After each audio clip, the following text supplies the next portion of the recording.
donc Onno Hipma, je suis le secrétaire du CSE de Leroy Merlin siège, le siège qui se trouve à côté de Lille. Alors le passage au niveau du CE vers le CSE, ça n'a pas été pour nous une vraie difficulté parce que auparavant le quasi-ensemble des élus cumulait les fonctions de CE, DP et CHSCT.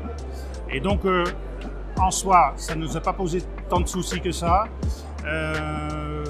Au contraire, on a plus de postes d'élus aujourd'hui parce qu'on a un certain nombre de salariés qui fait que. Et donc notre première difficulté, c'était de trouver le nombre d'élus qui allait bien. Alors moi, ma motivation, c'est de faire plaisir surtout aux collègues. J'ai toujours été investi déjà un peu dans les festivités de l'entreprise. Quand il y avait une soirée organisée, je faisais partie du lot.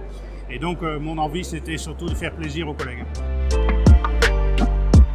Alors pour moi, l'élu, c'est essentiel à ce qu'il soit déjà au départ exemplaire. Je pense que quand on nous donne des heures de délégation, il est impossible d'en faire un mauvais usage et d'éventuellement aller à la pêche avec ces heures de délégation. Donc pour moi, il doit être exemplaire à 100% du temps. Ensuite, le bon élu, il faut qu'il aime les gens. Parce que s'il n'aime pas les gens, il n'a rien à faire au CSE. Et puis, je pense que c'est les deux principaux qualités qu'il faut avoir pour être un bon élu. Alors nous, dans notre CSE, on propose un peu le panel que tout le monde propose.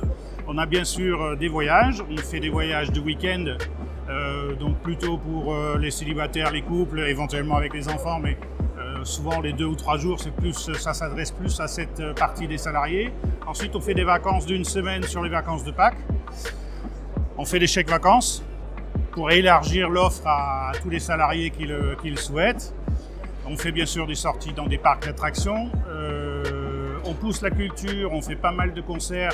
Notre CSE est juste à côté d'un stade et donc on profite du stade pour proposer tous les concerts qui y passent. On a également Zénith sur l'île avec lequel on a de bonnes relations. Donc on propose pas mal de choses et également des achats groupés à des moments bien précis, notamment à Noël, où on peut proposer des achats groupés pour essayer de faire profiter tous les salariés de bons prix. Alors au niveau de l'inflation, on n'a pas eu de demande particulière des salariés, mais on a la chance d'être dans une entreprise qui va plutôt bien et donc depuis 2 ans, on a un surplus de budget en fin d'année. On a aussi eu le Covid, bien sûr, qui nous a empêché de faire un certain nombre de choses. Et donc, cette année, on a décidé d'investir ce surplus dans des cartes cadeaux d'entrée. Alors, bien sûr, culture, parce qu'il faut que ça rentre dans les règles de l'URSSAF. Mais donc, cette année, on offre un carte cadeau à la rentrée et ça tombe bien par rapport au moment du pouvoir d'achat. Oui, nos élections, en effet, c'est en mois de mars l'année prochaine. J'ai une équipe qui est plutôt vieillissante, donc j'ai pas mal de remplacements à faire. Et puis c'est vrai qu'aujourd'hui, pour qu'on trouve des gens qui veulent s'investir pour l'autre, je pense que c'est un peu la même crise qui a lieu dans les associations en général. On a du mal à trouver des gens aujourd'hui qui veulent prendre des postes.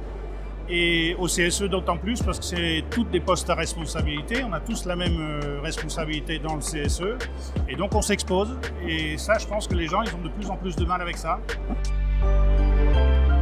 Alors nous on se forme beaucoup, on a un gros budget de fonctionnement donc pour moi c'est vraiment sa destination première, c'est la formation des élus et donc tous les ans on organise un séminaire sur la connaissance de soi, comment fonctionner avec les autres. Et je pense que dans un CSE, il est très très important que l'équipe du CSE s'entende bien, qu'ils forment vraiment une équipe soudée. Et donc ces formations, ces séminaires qu'on fait 1 fois par an servent à ça. Et donc le budget de fonctionnement nous aide bien.